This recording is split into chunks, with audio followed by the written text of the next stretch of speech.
नमस्कार दर्शकों, मैं हूं सतिंदर सिंह मीरथल और आप देख रहे हैं हमारा विशेष प्रोग्राम चुनाव रिपोर्ट। जी हां, जैसा कि आप सब जानते हैं कि हमारे इस प्रोग्राम में पठानकोट को एक अलग दिशा देने के लिए हमेशा कार्यरत रहने वाले राजनेताओं के साथ हम आपका तारुफ करवाते हैं। इसी कड़ी में आज हमारे बीच में स्टूडियो में मौजूद हैं हमारे पठानकोट शहर के पहले व पूर्व मेयर जनाब अनिल वासुदेवा जी। करते हैं इनसे बात और जानते हैं कि भारतीय जनता पार्टी जिनकी सेवा ये काफ़ी लंबे समय से कर रहे हैं, उनकी इस वक्त पठानकोट में आने वाले विधानसभा इलेक्शन में कितनी मजबूती है। सर, स्वागत है आपका हमारे स्टूडियो। धन्यवाद जी सर, सबसे पहले मेरा सवाल यही रहेगा, जैसे मैंने बात की कि विधानसभा चुनाव जो है वो बिल्कुल नज़दीक है, चुनावी बिगुल बज चुका है, तो भारतीय जनता पार्टी की अगर मजबूती की बात करें तो पठानकोट में कितनी है इस वक्त? पठानकोट में भारतीय जनता पार्टी एक बहुत ही मजबूत पार्टी है। भारतीय जनता पार्टी न केवल पठानकोट में बल्कि पंजाब प्रदेश में और पूरे भारत में बहुत मजबूत है। एक विशेष कारण के कारण ये एक पार्टी ऐसी है जो कार्यकर्ता के कारण इसकी मजबूती है, संगठन के कारण इसकी मजबूती है। चुनाव हो या चुनाव ना हो, किसी प्रदेश में इनकी सरकार हो या ना हो, उस प्रदेश के अंदर भी संगठन के नाते पार्टी की बहुत मजबूती है। और इस कारण से पंजाब के अंदर भी, और विशेष करके जो कुछ थोड़ी सी कमी पिछले समय में कृषि कानूनों के कारण आई थी, वह कानून केंद्र सरकार द्वारा वापस होने के कारण एक बहुत बड़ी कार्यकर्ता का मनोबल भी ऊंचा हुआ है, पार्टी का मनोबल भी ऊंचा हुआ है। संगठन तो पहले ही ठीक है और निरंतर इसके बारे में पार्टी की शीर्ष नेतृत्व जो है वो कार्यशाला लगाकर वर्कर्स को शिक्षित करके, वर्कर्स को जानकारी देके आज के माहौल में किस तरीके से इलेक्शन लड़ा जाना चाहिए, पार्टी अपनी पूरी तैयारी में व्यस्त है। और मुझे पूर्ण रूप से आशा है कि जैसे पार्टी के शीर्ष नेतृत्व का आह्वान है कि इस बार हम पूरे पंजाब में 117 सीटों में चुनाव लड़ने वाले हैं, तो इस बार पंजाब के अंदर पंजाब के लोग एक नई सरकार, भाजपा की सरकार के रूप में देखेंगे। ये मेरा पूरा विश्वास है। जी सर, कृषि कानूनों की आपने बात की तो कृषि कानून की ही बात करेंगे सर। सबसे पहले तो कि कृषि कानून थे,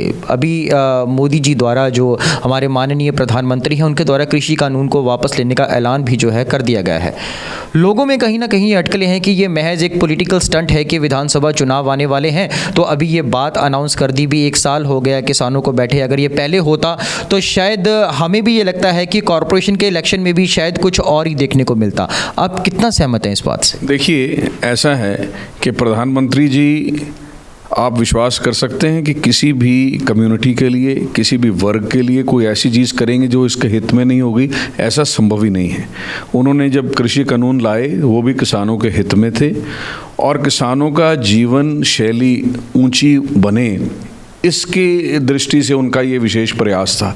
लेकिन कहीं ना कहीं समझाने में असमर्थता होने के कारण उन्होंने जब ये ऐलान किया कि हम कानून वापस ले रहे हैं और उसके ऊपर वो कानूनों को निरस्त करने का मार्ग भी प्रशस्त कर दिया, तो उसको दोबारा आने का भी प्रश्न ही पैदा नहीं होता। तो किसी भी ये जो कहना कि ये पॉलिटिकल स्टंट है, चुनावी स्टंट है, ये बिल्कुल गलत है। और मुझे ऐसा लगता है कि अब फिर एक बार पुनः पूरे प्रदेश के अंदर एक वातावरण ऐसा बनना शुरू हो गया है जो भारतीय जनता पार्टी के पक्ष में है, क्योंकि केंद्र सरकार की इतनी उपलब्धियां समाज के हर वर्ग के लिए, चाहे वो ट्रेडर्स हों, चाहे वो लेबर क्लास लोग हों, चाहे वो किसान हों, चाहे वो और गरीब तबका हो जिनको उन्होंने फ्री राशन की सुविधा मार्च 2022 तक एक्सटेंड कर दी है।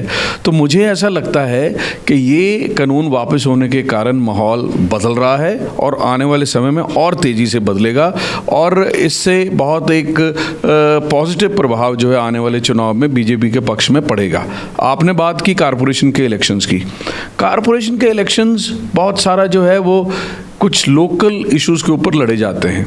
थोड़ा प्रभाव तो कृषि कानूनों का रहा, मैं आपकी बात से सहमत हूँ, लेकिन बहुत ज़्यादा नहीं। वो जनरली सरकार के साथ चलने वाला एक चुनाव रहता है और बहुत ज़्यादा जो सब्ज़ बाग कांग्रेस की सरकार ने और यहाँ के विधायक ने पठानकोट के अंदर दिखाए, उस कारण से भी कारपोरेशन के चुनाव में उनकी विजय हुई। लेकिन उसके बाद जो हाल हुआ वो आप सब लोगों के सामने है और मुझे पूर्ण विश्वास है कि आने वाले चुनाव के अंदर पठानकोट की जनता इसका पूरा माकूल जवाब देगी। जी सर, कृषि कानूनों को लेकर के जो पंजाब प्रदेश में अगर बात करें या थोड़ा सा उसका असर पठानकोट में भी देखने को मिला कि कहीं ना कहीं बीजेपी का जो एक मनोबल था वो बहुत उसका स्तर नीचे को गया, जिसको चलते भारतीय जनता पार्टी के कई दिग्गज जो नेता थे वो पार्टी भी छोड़ते हुए नज़र आए। तो ये जो मुश्किलें आई हैं इनको आप किस दृष्टि से देखते हैं?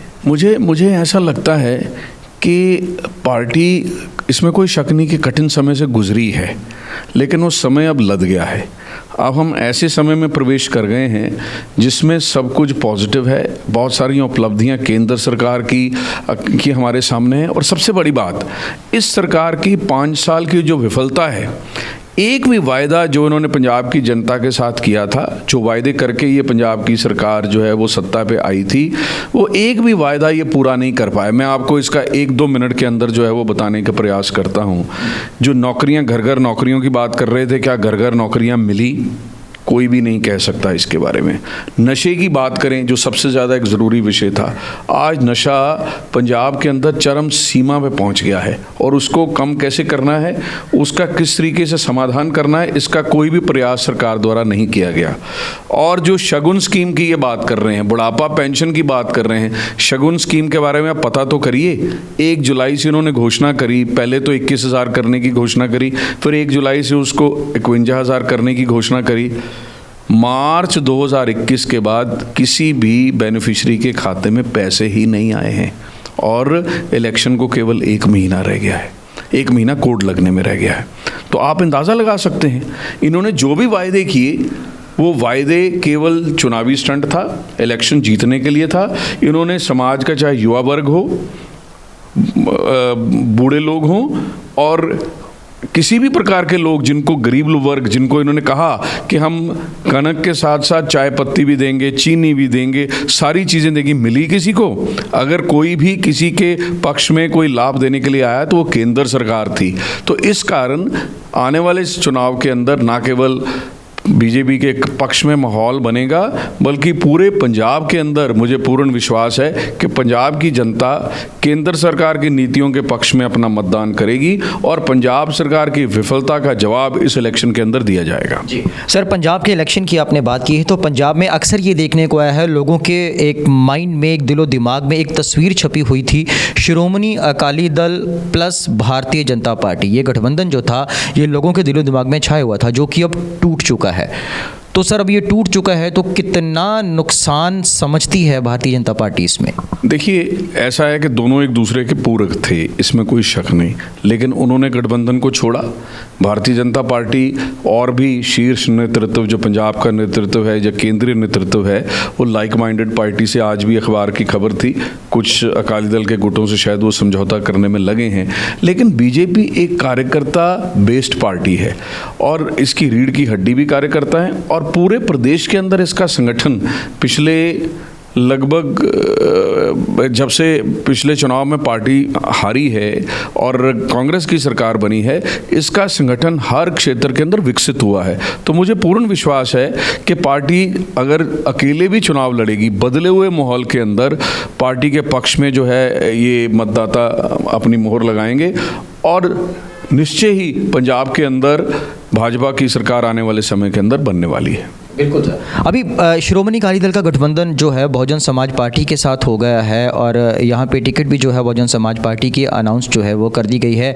बाकी पार्टियाँ भी जो हैं वो अपने अपने उम्मीदवारों को लेकर के चुनावी मैदान में उतरेंगी।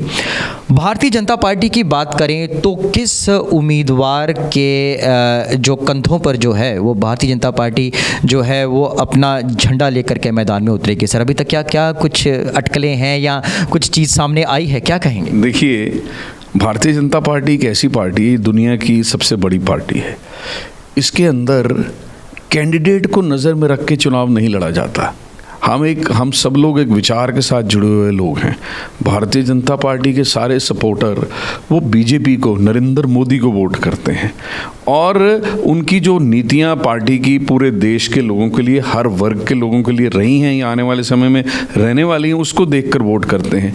कैंडिडेट समय पे पार्टी अनाउंस करेगी और जो भी कैंडिडेट पार्टी अनाउंस करेगी, पार्टी के सब कार्यकर्ता पूर्ण रूप से संगठित होकर उस कार्यकर्ता को उस कैंडिडेट को जिताने के लिए लग पड़ेंगे और मुझे पूर्ण विश्वास है कि भारी बहुमत से बीजेपी का कैंडिडेट इस बार पठानकोट से जीतने वाला है। बिल्कुल सर। सर, एक पार्टी में बड़ा ऊंचा कद रखते हैं आप और वैसे भी पूर्व मेयर रह चुके हैं, पार्षद रह चुके हैं, अभी भी आपकी धर्मपत्नी जो है वो पार्षद हैं भारतीय जनता पार्टी की तरफ से और अपने वार्ड में।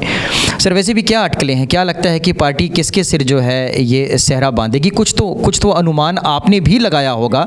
ऐसा है, हर व्यक्ति अपनी बात रखता है, लेकिन ये डिसाइड करना पार्टी के लेवल पे डिसाइड किया जाता है और सेंट्रल पार्लियामेंट्री बोर्ड इसको डिसाइड करती है। सर, कुछ एक नाम जो है वो आप... ये ऐसा है, ऐसा नहीं, बिल्कुल ऐसा नहीं है।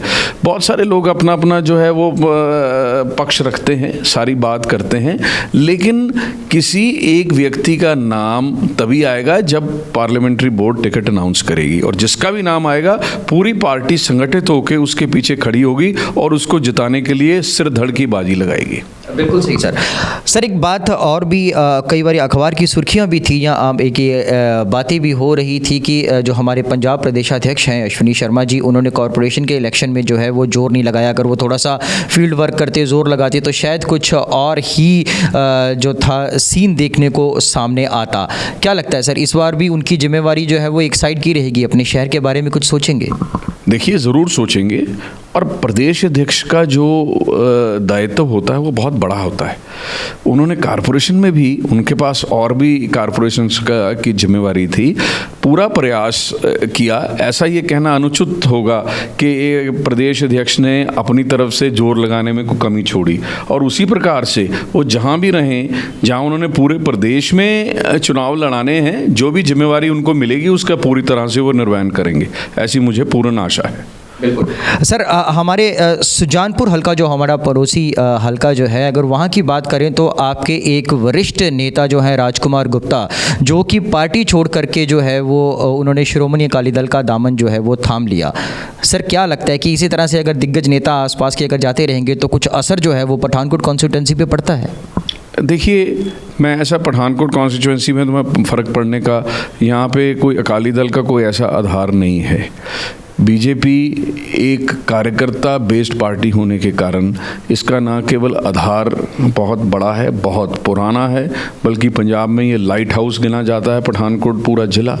इस कारण से मैं किसी तरीके का भी कोई फ़र्क किसी के जाने से पड़ेगा ऐसा नहीं है। कार्यकर्ता जब भी जाता है तो उसका एक पार्टी को नुकसान तो होता ही है, लेकिन चुनाव में हम इसको भली भांति कवर कर लेंगे, ऐसा भी मुझे पूर्ण रूप से आशा है, क्योंकि हमें पार्टी की नीतियों को देख के लोग वोट करते हैं, और पार्टियों की नीतियां किस प्रकार से केंद्र सरकार ने देश के हर वर्ग के लिए काम किया, और जो पंजाब में भारतीय जनता पार्टी का मैनिफेस्टो आने वाला है, आप उसको जब देखेंगे तो आपको लगेगा कि आने वाले समय के अंदर पंजाब की जनता भारतीय जनता पार्टी के पक्ष में अपना वोट करेगी। बिल्कुल सर। मेयर की बात करते हैं, आप पूर्व मेयर रह चुके हैं, आपने बड़ी बेहतरीन सेवाएं जो हैं वो हमारे पठानकोट शहर के वासियों को दी हैं। तो जो अभी मौजूदा मेयर हैं जनाब पन्नालाल भाटिया जी, उनके ये जितना भी टेन्योर उनका बीता है अभी, उनकी कार्यशैली के बारे में आप क्या कहना चाहेंगे?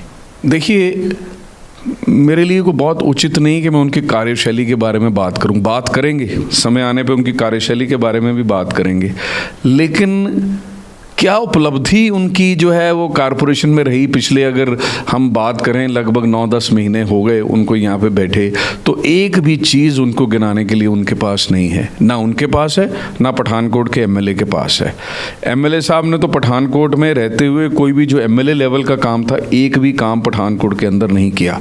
और मुझे ऐसा लगता है कि पठानकोट में लॉ एंड ऑर्डर की सिचुएशन पहले से बहुत ख़राब हुई है। बहुत सारी ऐसी घटनाएँ हुई हैं जो मंदभागी हैं, नहीं होनी चाहिए थी, और उसके अलावा पठानकोट के विकास की दृष्टि से सिर्फ बातें करी हैं। अगर वो बात करते हैं कि मैं 100 करोड़ रुपया सीवरेज का काम 125 करोड़ रुपए का करना हूं, तो आप रिकॉर्ड खोल के देख लीजिए।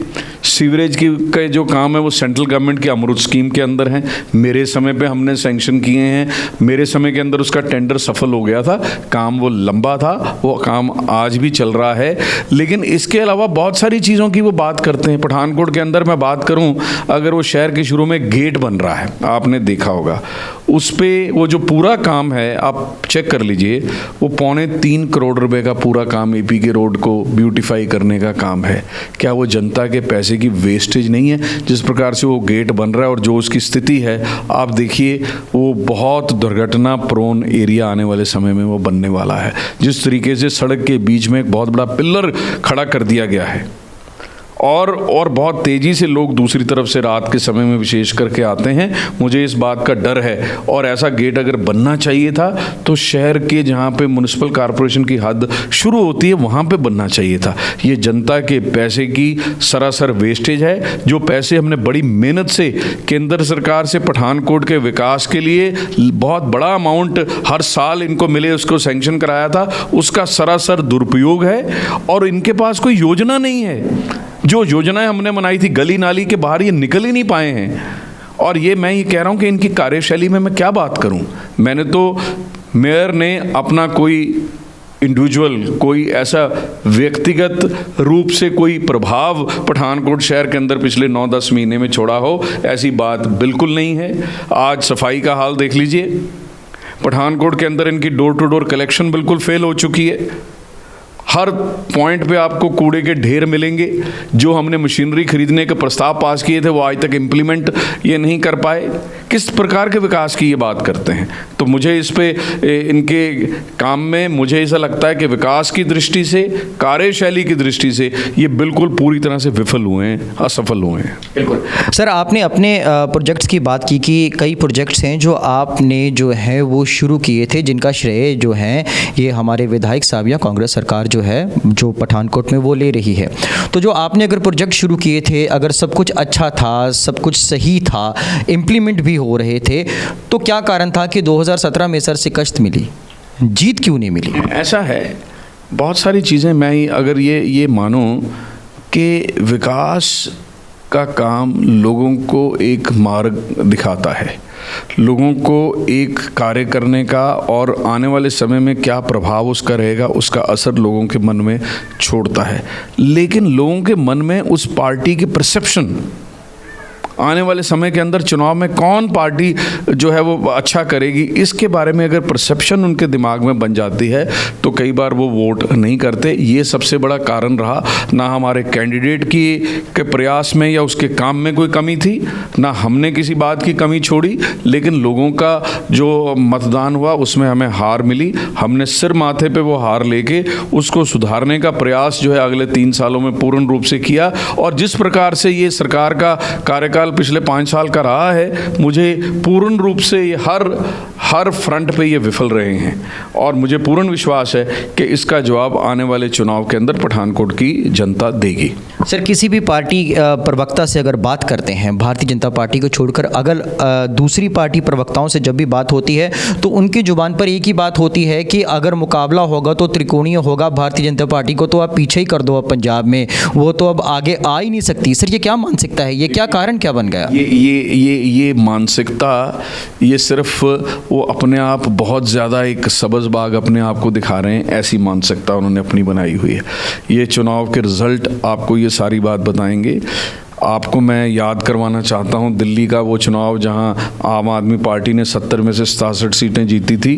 कौन कहता था कि आपकी सरकार दिल्ली के अंदर बनेगी? वही हाल पंजाब के अंदर भारतीय जनता पार्टी के साथ होने वाला है।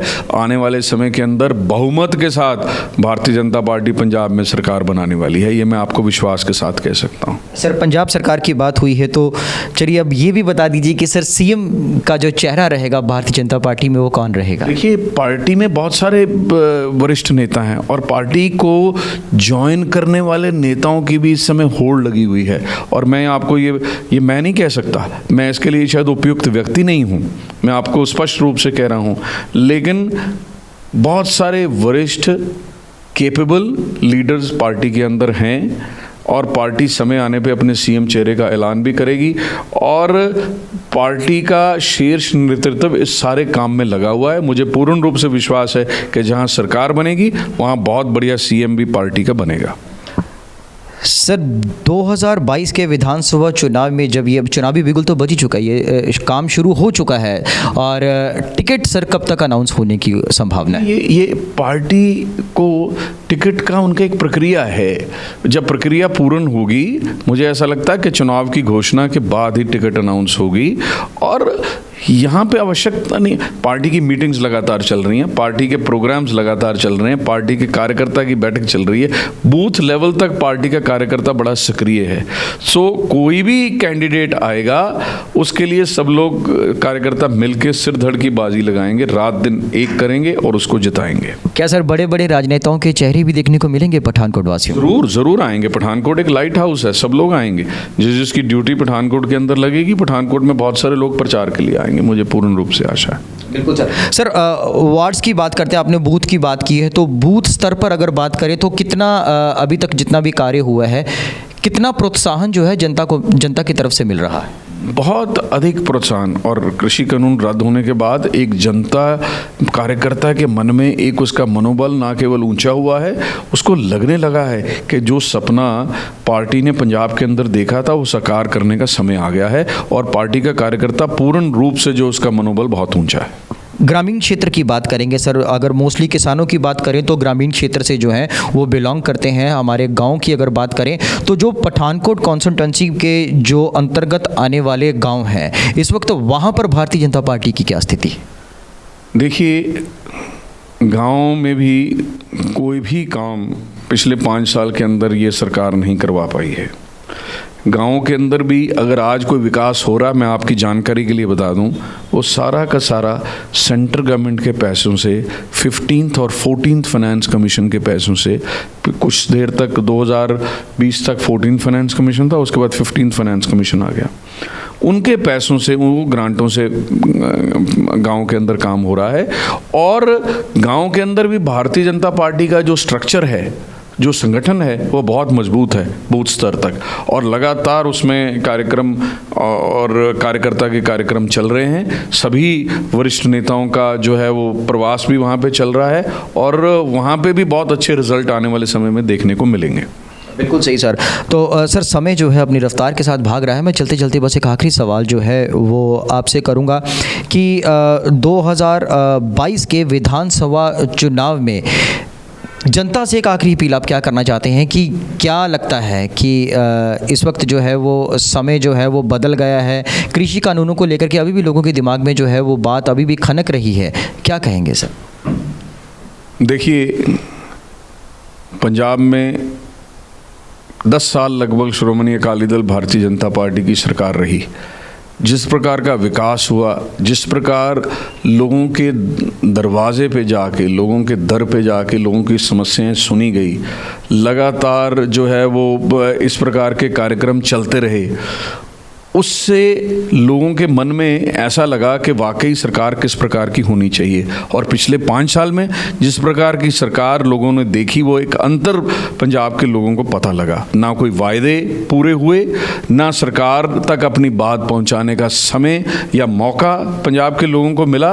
और पंजाब के लोगों को लगता है कि उनकी अगर प्रॉब्लम्स, उनकी मुश्किलें अगर कोई हल कर सकता है सुन के, तो केवल भारतीय जनता पार्टी कर सकती है, क्योंकि उसकी केंद्र में भी सरकार है, उसके पास आदरणीय श्री नरेंद्र मोदी जैसा नेता है जो चाहे, जो सोच ले, वो उसको कर दिखाने में सक्षम है। तो इसलिए पंजाब की जनता इस चुनाव के अंदर भारतीय जनता पार्टी के पक्ष में अपना मतदान करेगी, ऐसा मुझे पूर्ण विश्वास है। जी सर, चलते चलते एक सवाल जहन में आ गया, मैं ज़रूर करना चाहूँगा कि जैसे पंजाब प्रदेश अध्यक्ष हैं अश्विनी जी, उनके पास एक पंजाब की बहुत बड़ी जिम्मेवारी है, तो अगर उनको उनकी जिम्मेवारी पर रहने दिया जाता है तो पार्टी की तरफ से अगर टिकट की बात करें तो क्या पार्टी आप पर कोई दाव खेल सकती है टिकट को लेकर? देखिए, ये सब पार्टी ने तय करना है। हम सब लोग पार्टी के कार्यकर्ता हैं, ये हमारा विषय ही नहीं है। हमें तो विषय है कि पार्टी को मजबूत करने के लिए पार्टी इस चुनाव में जीते, इस दृष्टि से काम करना है।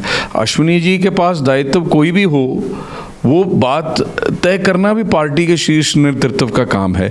तो हम सब लोग कार्यकर्ता किसी भी जिम्मेवारी को निभाने के लिए हमेशा तैयार रहते हैं। मैं इस विषय में यही कह सकता हूँ। तो अगर सर आपको टिकट मिलती है तो क्या आप उसको पूरी? देखिए, ऐसा है कि वो तो किसी भी कार्यकर्ता को टिकट मिलेगी तो वो पूरी जोर के साथ, पूरी शक्ति के साथ, पूरी पार्टी के पूरे कार्यकर्ता उसके साथ लग के उसको जिताएंगे, ऐसा मुझे पूर्ण विश्वास है। जी बहुत बहुत धन्यवाद। तो ये था हमारे शहर के पहले व पूर्व मेयर अनिल वासुदेवा जी, जिन्होंने बहुत ही बढ़िया तरीके के साथ ये कहा कि पंजाब में 117 सीटों के ऊपर भारतीय जनता पार्टी सीट जो है वो इलेक्शन लड़ेगी, चुनाव लड़ेगी। और पठानकोट के बारे में भी इन्होंने कहा कि बड़ी मजबूती के साथ भारतीय जनता पार्टी जो है वो मैदान में उतरेगी। अब समीकरण और नतीजे क्या होंगे ये तो आने वाला समय बताएगा। फिलहाल आप हमारे साथ इसी तरह बने रहिए। अगले फिर किसी एपिसोड में किसी इसी तरह के सियासी नेता के साथ आपकी मुलाकात करवाएंगे। तब तक के लिए नमस्कार। Produced and directed by Anil Khurana and Jitendra Sharma.